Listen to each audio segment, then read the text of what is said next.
Hello, and welcome to the Come Up Universe. My name is Nick, and this is the Come Up. I am so excited to be here with my guest tonight. He is probably one of the best things that happened to me in 2020, if I'm being honest. He is a writer. I think we all, the Black people, need to claim this. He is a thought leader. One of my favorite people to talk shit with on the internet. It's Scott Woods. Yay. How are you? Flawless. Thank you for asking. Flawless. Yes. Wow. We're starting strong. Yeah. Scott, like I said, I mean, this 2020 was terrible, but I'm really happy that 2020 brought you into my life. I had through the house, we started doing panels. You just showed up. We talked about Lovecraft Country, and then you stuck around, and it's been so exciting to share space with you and share thought with you because you think really well. And thank you. Thanks for the wanting to stick around me. That's a feat. Well, in all fairness, the show has 5 guests on it at a time, so yeah, that's fair. I guess he's like this is actually the first time that you've cornered me, so we'll see how it goes. This meeting has been coming for a long time. Coming up, some would say. That's right. So Scott, as I mentioned, you're a writer. That is your main avenue. I think you're an incredible writer. Thank you. When did you start writing things? Where did you find your joy of writing? So I started writing when I was in 4th grade. So I've always written. I even found somewhere around here, there's a little book, a little journal that I wrote as a novel, in 5th grade. And it was my first copyright lesson because I wrote this cool story with illustrations. I drew illustrations and everything called Cool Drive, and was this funky little character who fought video game monsters. That's awesome. So I was just showing it around the class, and this one cat was like, yo, I would buy that off of you for $5. And I was like, what? Word? Yeah. And then the first thing he did was scratch my name out and put his name on it. Oh. So then we had to have You learned every lesson at once. You learned everything you could learn as a professional writer, you learned in that single moment. Exactly. Wow. I mean, so you were destined to just write things forever. Apparently, yeah. I tried other things, and I still do on occasion, right? So I painted, I did music, released some CDs, stuff like that. But writing is, my real gift. Yeah. And did you envision yourself when did you switch from just enjoying writing to being I can do this? Well, I mean, you didn't have to switch. You got paid for it so instantly that you were always I can do this to get paid. That took a while, right? Okay. So I would say, I've always written, but it's a question about what did I write, right? So, when I was young, you just write whatever. Yeah. And then when you're in high school, you write poetry and maybe a couple of things. And then through college, or, through my very brief stint in college, I wrote poetry. And poetry was pretty much what I was known for up until about, I would say, maybe 8 years ago, give or take. And when I started to do essays and a lot of online stuff, that really started to take off. And so while I've published 3 books, 2 of them are poetry, 1 of them is essays, and another one forthcoming. So yeah. Essays about Prince, just so we're very clear. Correct. Yeah, that little book has been very good to me. That's very cool. Why did you write a book of essays about Prince? It was unavoidable, much like this interview today. I've been a Prince fan since I was 7 years old, right? Yeah. I found my first Prince record in my brother's collection down in the basement. I was like, what is this dude? And I put it on, and as it turns out, I had already heard his music on the radio, but I didn't really connect it to this dude on the album cover. And so once I did that, I was like, oh, okay, so this dude's kind of dope. And so Prince has been dope to me for many decades. And so occasionally he would appear in something like a poem or something like that, or I would reference him or reference a record. Um, but as I began to pursue essays, one of the easiest ways to get good at essays is to write about things you're passionate about. Mhm. And it doesn't matter if like that gets published because you're passionate about it. It doesn't matter if it gets edited because you're passionate about it. It doesn't matter if you get paid for it because you're passionate about it. And so a lot of that stuff just ended up on my blog for a long time. And then that stuff just started getting picked up a lot, Mm. Especially since his death in Right. 2016. And so at that point, I was like, I think I might have enough here for like kind of a book. And so I went to my publisher and he was like, yeah, let's do it. And that's pretty much how that happened. Nice. Mhm. So how did you become an essayist? I feel like when people think about a career in writing, that's not something that people think about as like an actual like path of being a writer. So like how did you end up in that lane? So I just did a lot of blogging originally. And then what would happen is in my mind, the market caught up to me, Mm, which is usually what happens to me. Like I don't go right. looking for stuff. I don't have an agent. I don't send out queries, all that That's traditional. why we connect so well. Because I'm not like, what am I chasing? Like it's gonna be fine. Yeah, I just kind of make myself dope. And if you like You what I should do, make a then t-shirt. You just made a t-shirt right here on the come up that says make my yourself my dope. goal at the end of this interview is to have a whole line of clothing. We can make it happen. That's number one. Ding. There we go. But yeah, I just tried to be, to stand out. And, I had, to be honest with you, I got a really good leg up on everything through poetry, actually, through the competitive poetry slam circuit. Mm, I kind of entered that technically at the national level in like 2000. And so from about 2000 to about 2014 or something, I was really involved with the national level poetry slam community. And that's like an instant network of just people who write. And while obviously we're all poets, we all are all trying to create a career out of something that appeals to us, right? And so a lot of us take up other types of writing. And so I had an audience, basically is what I'm saying, is I developed an audience through that. And then when my writing began to publicly transition to essays more, a lot of that core audience came with me. And then once you have the core audience, it just kind of snowballs, you know? so Scott's like, I'm just super popular, and so I'm popular enough to write essays.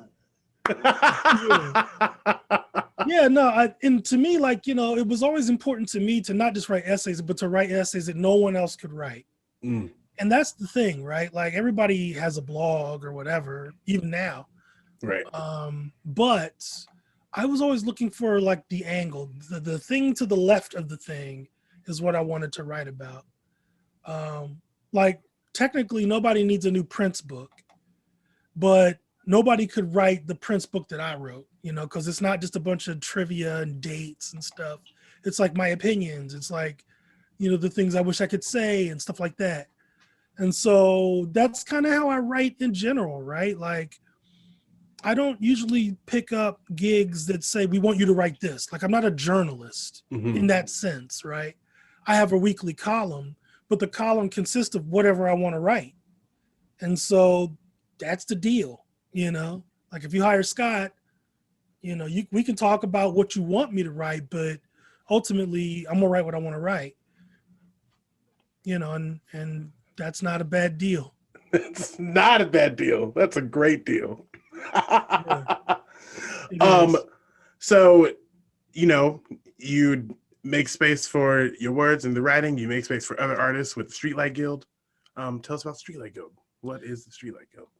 Streetlight Guild is a nonprofit arts performing cultural organization that I created a few years ago. And the goal of that is to create and curate and develop Columbus, Ohio based culture. with an emphasis on underrepresented voices. And I, originally I was just kind of doing that programming just wherever I could in other people's venues, in partnerships with other institutions and organizations. But eventually I was able to get a building. And so now I have a building called Streetlight Guild, where, when there's not a pandemic, we do events, we have, concerts, we have an art gallery, we just do all kinds of anything to kind of, just agitate that whole nucleus of creation locally. We do.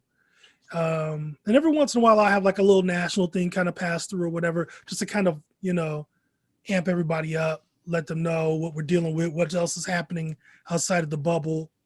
But really, I just wanted to create a space where, artists could come and create without a lot of that traditional arts organization. I don't want to say without the structure, but definitely without the limitations, without a lot of the drag, without a lot of the paperwork, worrying about if the money's going to be there. I try to take care of all of that no matter what we're doing so that people can just come in and create. I want artists to just be artists. I don't want them to have to be a manager and a press agent and a secretary and catering and whatever. And catering. I got that you. one just hit my soul. And catering. And it's serious. I'm serious about it. Like, food shows up at a lot of my events, because cuisine is a part of culture. Yeah. And, fashion is a part of culture. Thought is a part of culture. And so it's not just, let's put on a music show, let's put on a poetry show. My stuff has layers. Yes, you created this space. You have a space, and we're in a pandemic. How has that changed your mind around like what you need to do when you get back into the space? Like the whole moment. That's hard to say because 2020 was a lot of moments at the same time. But like the moment that was 2020, how has that like kind of shifted your mind around what the Streetlight Guild does or will continue to do or what you're going to do differently? Wow, that's several big questions. Yep, that's how I do it. Yeah. So I'll try to take that bite by bite. So obviously we're not able to do events in the building with audiences. That's unfortunate. But that's what's happening at like 99% of places that aren't in Atlanta and Houston, apparently. But and Nebraska. But we pivoted, like many places, to online stuff, virtual stuff. And I was, being the kind of venue that I am, meaning I'm kind of a small venue, like 60 people will pack out my joint. You can be successful at a show with 60 people in my joint. I was kind of fortunate because my overhead generally is pretty low compared to like the art museum or a nightclub. Sure. Yeah. Right. And so when I needed to shut the doors, I was able to still kind of keep the bills paid, make sure that the note was hit, even though we really couldn't do anything. I had already kind of socked away some money. I always try to keep, a nice little seed happening. And then the community just really stepped up. Like, I've never, ever, ever made that much money in just random donations than I did last year, with people just wanting to make sure that that was going to be there when this was over. Yeah. And that continues, to this day. People are like, I don't know when you're going to open. I can't wait till you open. But we need to make sure you're going to be able to open. And so they've all stepped up. And I've tried to, along the way, here and there, meet that challenge as well. We've done online art exhibit openings, right? So normally you would come to the venue, see the exhibit opening, have a little wine and cheese, talk to the artist. Well, I put on 2 exhibits last year during the pandemic with no audience, right? We just did all that virtually. And then we did a series of concerts that was all virtual. So, bands or musicians would play, but virtually. And through various partnerships and that kind of thing, all those people got paid, right? We sold some art, we paid musicians, we did all the stuff we would normally do, just closed. Right. And obviously not weekly, right? Right. Because I'm gonna be honest with you, part of me was like, I didn't realize how much work as an independent venue runner, business owner. I'm the only person that works there and I don't get paid, right? Right. So I didn't realize how much work I was doing until I couldn't do it. Right. And so the pandemic was like, yo, welcome to your couch. This is what Netflix is, so I mean, to be honest with you, while the 2020 was horrible, Yeah. and 2021 is not much better. We're not really on a good path. We are not.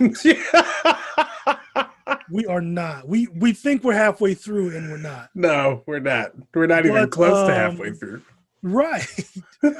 But it was a chance for me to kind of unplug a little bit, kind of just step back and say, and it was a chance for me to really assess, like, at that point, the building had been open a year and it was like, oh, how is this doing? Right? What do I need to tighten up? Is there anything that the place needs? I was able to do all of that kind of at a pace where there wasn't any great expectation for me to be on top of it every day, which was awesome, right? That's kind of awesome in a way. You get to recharge. And then two, everybody realizes what they missed. Right. So all those people who was like, well, I'll get there eventually. They're like, yo, when you opening? Right. People that you tried to book that maybe, their schedules were full and, now they're extremely eger to work with you, and that kind of thing, and I'm all for that. Let's do what we can while we can. Because one day, things will be cool enough to where we can open and everything, I don't care what you are or what day of the week it is, when things are able to open again, people are going to be there and you're going to be packed, like probably for the first 3 to 6 months, like everything is going to be like mad successful. And so every restaurant, every theater, every gig, everybody's just going to blow up for that 3 to 6 months, probably. Right. Until things start to really feel normal. We just don't know when that 3 to 6 months is going to start. Right. We thought it was going to be spring. It ain't. We thought it was going to be summer. Probably not. Not likely. Yeah. So, I mean, maybe fall. Yeah. I mean, it may also it may also depend on where you are in the country. Like City Council in Omaha is going to be voting on whether they want to extend the mask mandate through May. That's not something that I even considered because I was in Illinois where it's not even a conversation. Like now Chicago is opening restaurants again, which is like got a lot of people like, what's happening? Right. But I did I was like, oh, like I'm in Nebraska. Like I'm back in the thick of it.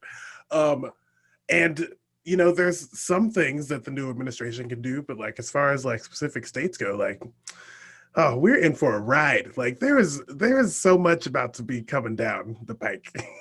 Yeah, and it's tough too, because like you're trying to figure out when you run a place, when you run a venue, or you run, like any kind of thing that requires audience, to fulfill its mission and to make money. It's hard to kind of gauge where the best gauge is, right? Like I'm not listening to my governor anymore. He's insane. That man is crazy. He's insane. Yeah. He's basically just left us to our own devices. Mr. Ricketts is same boat, similar boat. Right. And and we were one of the first states early on to really seem to look like we were really clamping down and we were really going to do this. And I mean, we gave up after like 3 months, man. The governor just said, well, whatever. And so it's really been kind of wild, wild west out here. But for myself, I couldn't live with the knowledge that somebody got sick coming to my venue. Right. And so I'm happy to wait. I can afford to wait. My only concern is like, what to do between now and then, so I can't wait until we can do those things, but it's frustrating. I'll just say that it's frustrating to see, driving past restaurants full of people, and it's like, well, Right. can I do a show? It's like, not unless you want to cater to people who don't care about their lives. No, not really. Right. Yeah. So I try to keep on top of the stats. I see what's happening in my state. I see what's happening in my county. I pay attention to what's happening in my city. Mm-hmm. I know how many people live in my city, how many people live in my county. And so when somebody says, oh, it's only so many cases, I'm like, yeah, okay, but right. I don't think you have enough information to tell me that it's safe. Right. So I'm just, err on the side of caution. Yeah, for sure. For sure. It's crazy. Living in Nebraska is wild.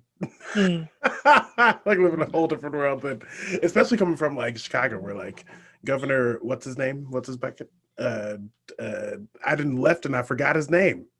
Good. Pritzker, that guy. He's just like throwing his own money at stuff, like, which is a whole different experience than Ricketts, who's like, no. Yeah, look, we live in a capitalist society. That literally is the top priority, right? So health is not the top priority. Education is not the top priority. Fixing racism is not the top priority. Money is the top priority. Mm-hmm. And that's, if that wasn't clear within the first 3 months of the pandemic, it's certainly clear coming up on the first year of the pandemic. Right. Year of the pandemic. Wow. Right. Crazy. Here we are. I want to touch on something real quick. You spoke of how the community showed up for you, and you it seems like from the way you speak of it that it wasn't something that you were like specifically like asking for, like it just kind of like happened. And I think so often nonprofit institutions, a lot of arts institutions specifically, talk about how do I work for the community? How do we approach the community? And they do all these workshops and ways of how they communicate, and then that community that they're working for clearly isn't supporting them because there's not that connection. So like, what did you do, Scott, to like be that to a community where they felt like they needed to give to you to help you stay open because you are a part of the community? Yeah. So I just try to make the work indispensable. I have yet to go to my community and say, hey guys, we need money to stay open. I've never made that ask. There have been a couple of campaigns, but they were rolled into larger things that we just happen to benefit from. So for instance, every year there's a foundation here, the Colombus Foundation. It has like this 1 day period where they tell everyone in the city to contribute as much money as you can to nonprofits, blah, blah, blah, blah, blah. And so we're rolled into efforts like that. But I have never just gone to my community and be like, yo, we need to keep the lights on. What's up? And part of that is kind of like how I got set up, right? Like me having a building and all of that, really, this is probably the best way to answer your question, okay? Is by a story. Yes. So the reason why Streetlight Guild is a building and not just a name is because, for years, I ran an open mic. I still run a poetry open mic every Wednesday and at a coffee shop. And we do great business. Like we have a great crowd every week, or we did, I should say. And there was this guy who would come out to the show. This older white guy, his name was Glenn. And Glenn was nice. He didn't, occasionally he would read a poem, but he was mostly just there to watch the show and enjoy the show. And our crowd is extremely diverse across generation, across ethnicity, across everything. And so I didn't really make a big deal out of it, And then in 2017, I decided I was going to do this series of shows called Holla. And it was basically 30 days 31 days of Columbus Black art. So every day in some venue somewhere in the city, I featured somebody doing something artistic that was local. A musician, a dance troupe, an actor, poets, of course. I put on a couple of art exhibits during that time. And we just took up this whole month of March in 2017. And it was like, and no one had ever done anything like that here. I also love that it was March. Like you were like, not February. No, March. that was by design. I know it was. By design. It was like, no, y'all gonna pretend in February, but you're gonna have to do it for real in March. You ain't got no option in March. And which, and I really just tried to use that event to remove all the excuses that I could, right? Can Black people work together? Do artists have to work for free? All of these little janky questions that we're always kind of throwing. I just wanted all those to go away, at least for 1 month. And so I made sure every artist was paid, every venue was booked. It almost after a few days, it naturally begins to advertise itself because it's just this thing that's always there, right? And so after that effort, that 1 month set my whole career as an organizer like off the charts. But while that was happening, this guy Glenn would come out to the holler shows, right? And so about 4 or 5 days into the first week, he rolled up on me and he was like, "Hey, Scott, what would it take for you to like do this all the time? To just like do shows all the time?" And I said, "Oh, I don't know, Glenn, a venue. I always wanted a venue." So I just said, "Yeah, a venue." And he's like, "Okay, got it. Well, I think I would like to like buy you a building so that you could do that." Thanks, Glenn. Yeah, I didn't know Glenn was rich, right? And so we spent about 6-7 months looking at buildings. He would shoot me an address and I'd be like, close, not quite, close, not quite, close, not quite. No.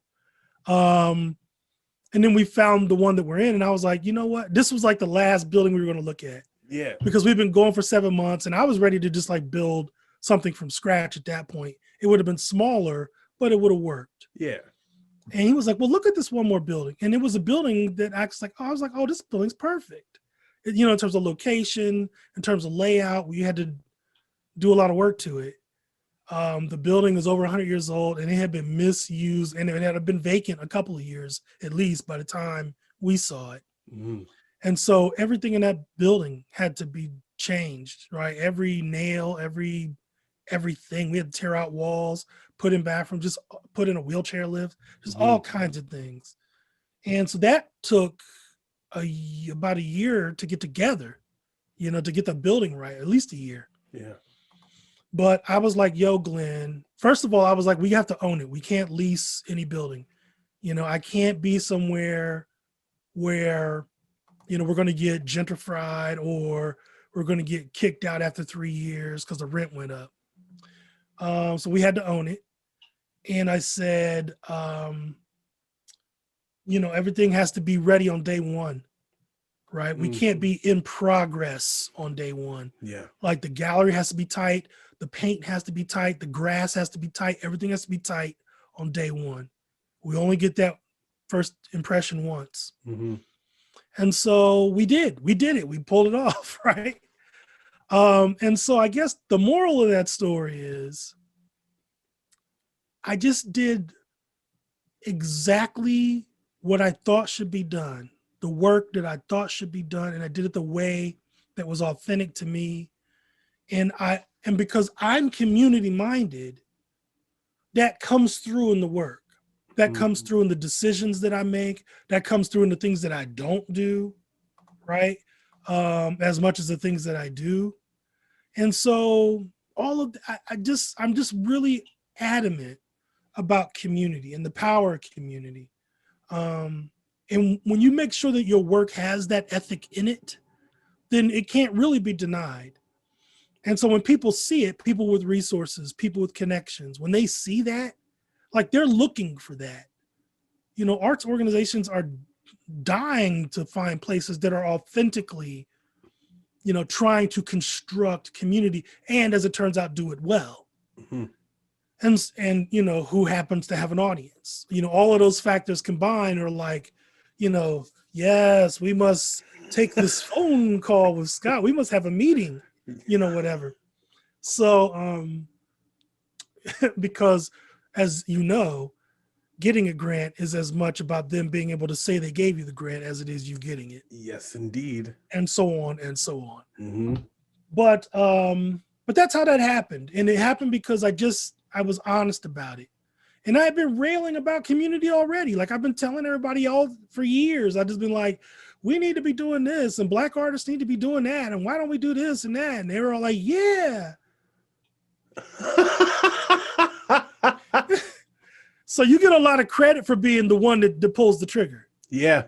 And so that's you get a lot of credit for being one that pulls the trigger. That's shirt number 2.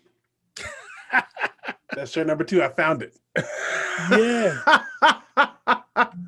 Yep. Scott, what are you reading right now?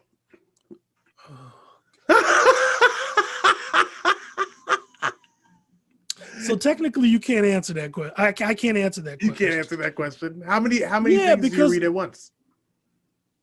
I usually read about 30 books at the same time all the time. 30 books at the same time all the time? Yeah. I think I did that in like summer reading club, and I got like a pizza party. Like that was dope. Right. Yeah. I mean, look, if somebody told me that it was going to be pizza, I would be doing 50. But I mean, actually I was just about to ask a really dumb question about like, how do you do that? But like, I read plays in that same way. So like maybe not 30, but I do read a lot of them at the same time. Yeah. I read them at the same time and they have different purposes, right? So a lot of that is research at any given point in time. Mm-hmm. So, it may be a book that I don't need to read all of or whatever, but there's definitely, I have stacks. I'm looking at them. I keep turning over because I'm looking at them, and there's like these stacks by my reading chair, and it's really like I have all these in shelves, but then I got like a couple stacks on the floor. Right. You're right. I just want the people to know that may not have known like that Scott is not in the library. Scott is not a green screen. Yeah. This is real life shelves. Yeah. But real quick, you are a librarian and you've done it for a long. What do you love about being a librarian? I feel like you're a dope librarian. If I walked into a library and you were there, I probably would have spent more time at the library. So I've worked at public libraries for 27 years. And I technically, I'm not a degree librarian, right? Mm-hmm. But in 2021, that doesn't really matter anymore. Right. You know what I'm saying? Because libraries have changed so much since the advent of the internet. The average librarian is not just sitting behind a desk waiting to recommend books to you. The average librarian is helping people with job resumes and, fixing copy machines and, just basically providing services, right? That communities need. So we're not just like, book magnets like we used to be traditionally. Right. So I actually do a lot of that work outside of the library, online or whatever. I do a lot of book talk outside of the clock because technically the job that I have at this point in my career is not the job that I came in looking for, right? Mm-hmm. I'm essentially retired while working at this point. Like I took, and that's because of Streetlight, right? Because once Streetlight opened up, I was like, well, I can't do this full time anymore. Yeah. I can't do the library full time and run that successfully. Right. And so at some point I went part time. I had to amp up the writing gigs. I had to amp up something that I could do from home, right? Mm-hmm. So there's a lot of chess moves here to make my life happen.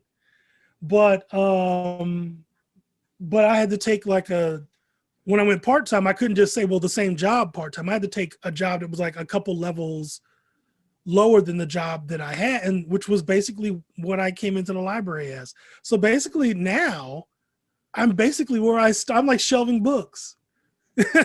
which is perfect for me because all I want to do Right. is look at books. Right. You are literally like working while retired. You're like, oh, I just, go in and I Yeah, shelve some books. yeah, I write a few essays. right, That's great. Listen, and that's the piece I think people don't understand about the artist life is that like it is sometimes like a hodgepodge cobble of like making some things work, finding avenues to make that life happen. right. And that's how you win an Emmy. Yes. I got it in. You thought I wasn't gonna say it, didn't you? No, I knew it was coming. I knew it was coming. Do you have it yet? When do you get it? Do you know? I have no idea. I have no idea. Oh my God. I'm like, I almost want to send an email like, so fellas, about that statue, Right, like is it coming? because I would really like to take some pictures with that. And of course, absolutely. That every time you see me on Zoom, it's gonna be in the background. I'm about to move some books. You're gonna have to move something. I was like, So actually, last time you said that to me, I was like, where are you gonna put it, Scott? I was like, you can't put It's just gonna be right here. It's gonna be right here. Just like hanging on something. Just have it dangling. Next question. Yeah, no, I don't know. It's funny. Like winning the Emmy was kind of funny. Like that was. So that was for a poem that the library of all people, the library asked me to write because they were opening a new library. Yeah. And it was the Martin Luther King branch, so you know where that was at. Yep. And I've been working, and this was like just like like I guess now 2 years ago, and and I've been working there forever. They ain't never asked me to write no poem. So I'm like, oh, word? All right. Well, I mean, cool. If I could do it on company time, I guess I can, And so I wrote the poem, and then they were like, we want you to perform it at the opening. I was like, okay, fine. And of course, a major library system, which Columbus has, they record everything. Everything is marketing. Everything is this and that. They have Martin Luther King's son show up for the opening and all that. So there's this huge crowd of old Black people, and the community people. Right. And and I do my poem and it's dope. And the performance of it is dope because of Poetry Slam. Right. And and I think they were even surprised. They were like, we didn't know. We didn't know he was. We had no idea. No idea. We'd have been asking him to do poems. So I blew it out. And that was it. That was the end of it, right? They were like, this is because it's essentially a work for hire. Right. It's not something I want to put in a book. I don't even want to put it in a book. It's an occasional poem. Yeah. Right. Like an inaugural poem. Yeah. It's for the moment. It doesn't have to be the best poem ever. It just has to be great. I love that you just gave yourself an inaugural poem. You're like, it was like, right. Yes. That's the only way it's going to happen. No president is booking me. Yeah. But, but the video company was like, yo, we be submitting our stuff for Emmys. So we're going to submit it. And I was like, whatever. I don't be thinking about it. Whatever. Right. You're like, cool. And then they messed around and won that regional Emmy. And I was like, oh, time to change the bio, Right. Yeah. I think the best part of your Emmy win is that it happened after you met me, so you couldn't run away. Yes. Scott, thanks for being here. No, it's my pleasure to get this chance to, for me to corner you and ask you the hard questions. Yeah, the stuff that we can't talk about when we're talking about comic book movies. And I know. Well, I caught up on WandaVision this morning. It was wild. Like what's happening? But that's the whole of the show. Catch us on the League of Excellent Extraordinary Negroes. House of Afros, Capes and Curls. Check that out. That's where Scott and I usually hang out and say things. A lot of things. A lot of things. Scott, you're so great. Thanks for being here. Great to have you and, listen to everything he says. Where can we find you? Oh, so you can find my blog, which I still update on occasion. Scott Woods Writes, WRITES.net is kind of the catch-all place. And then I'm on all the major platforms, Instagram, Facebook, Twitter. Real easy to find on here. Yeah, just head over to the Young Youth page. All right, Scott Woods.